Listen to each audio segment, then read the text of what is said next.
Okay, now we are watching a game from this book, 101 Brilliant Chess Miniature. In fact, they are all played by top players, and one can see the difference between the Russians and the rest. And sometimes for Russian you don't know really if you can call them Russian, because Kasparov is every nationality possible, so I don't know. Can we call him Russian, or should we call him Croatian, Azerbaijan, or whatever? I don't know. In this case, in any case, if you watch the games, you realize that there are a lot of them, Russians, let's say, that really crash through the competition in miniature style. So that's amazing, right? In this case, it's game 30 between Ljubojevich against Kasparov, played in Nunn in 1983. 1983, can you imagine? It's very, very interesting. So, Ljubo, like the friends probably call him, played e4, c5, knight f3, e6, d3, knight c6, g3, d5. I think, okay, this is the King's Indian attack, right? So it's the King's Indian from the white side. And I think, obviously, Kasparov was well prepared against this, because Fischer used it in the beginning, because in the beginning he had the idea, but I can probably learn chess and use only one opening that is the same for white and black. It didn't work out that well, and so he changed it. However, some of the games played by Fischer in the King's Indian attack are beautiful and worth to be known, right? Okay, after d5, knight bd2, g6, bishop g2, bishop g7. Here there is castle, knight g e7, rook e1, and now Kasparov really play a very interesting move. So if you want, take a little time, pause the video and decide what you would play if you were Kasparov. Okay? He played b6. And here it says an instructive move. If black plays castle, then white replies e5, okay, with an automatic kingside attack by knight f1, and then knight h2 and g4. Okay, so there is a maneuver here. Practically knight f1, h4, knight h2, and so on. Okay. Black delays castling in order not to present white with such an obvious target. Only after black has developed counterplay in the queen side or center, he will consider castling. Okay, so let's return back for a second and see what was the position here, right? So he played b6, if I'm correct, yeah. Of course, one must always take care when leaving one's king in the center. Here, however, the risk is small. Black is ready to castle. Okay, let's put this back where it was. Black is ready to castle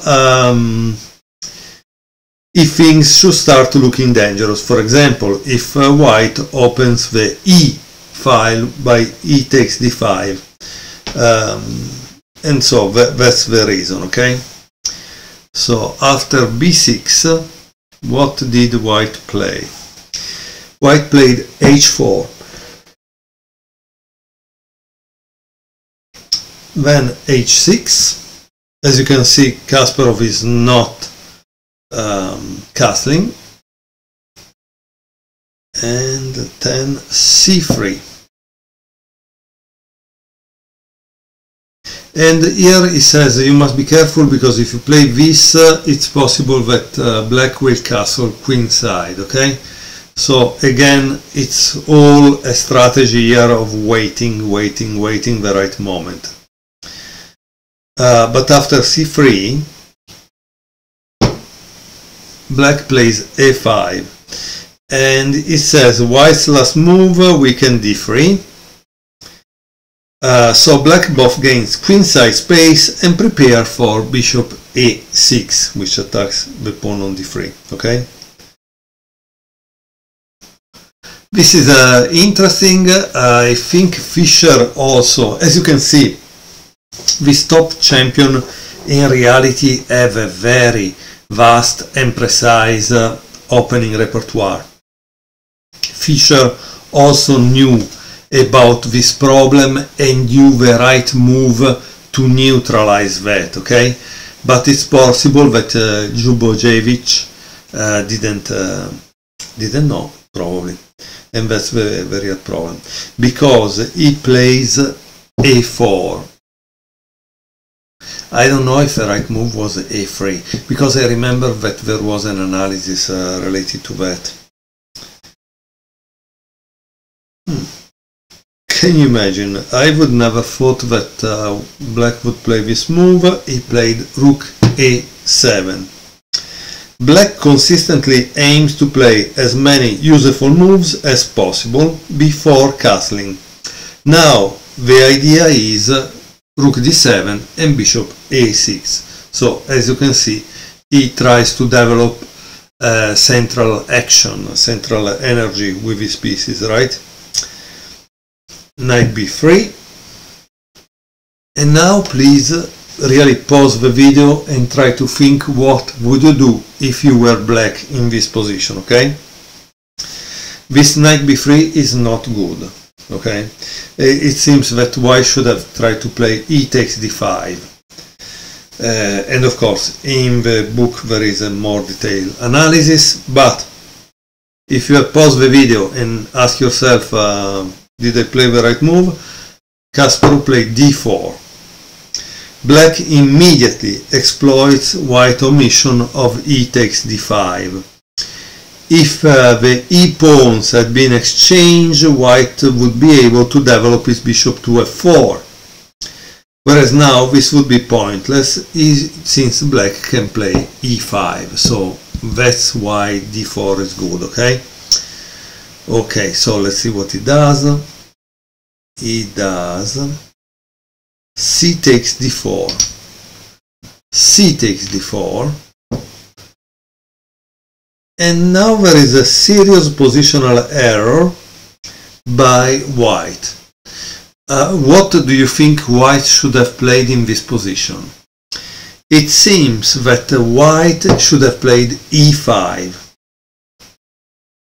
and of course after bishop a6, rook e4, rook d7 and bishop f4, the situation is unclear, but white played bishop d2, which is a serious positional error, okay?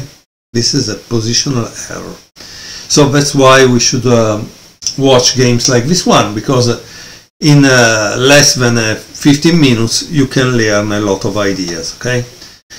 How does black continue with e5? Now white is in trouble. Black has more space and can develop his remaining pieces easily. White, on the other hand, is completely tangled up. Where can his minor pieces move? So knight c1, bishop e6, and already here you know which of the two is better. Why? Because he controls more territory, white territory, because he has more space. Again, this advantage is temporary, it will not last forever, but obviously Kasparov is able to capitalize on it, right? So that's the thing. So after that, white played rook e2. White tries to solve a puzzle rearranging his pieces, but his contortion contrasts sharply with black comfortable development. What do you think is black playing now? Now he finally plays castle. So imagine we are at move 16.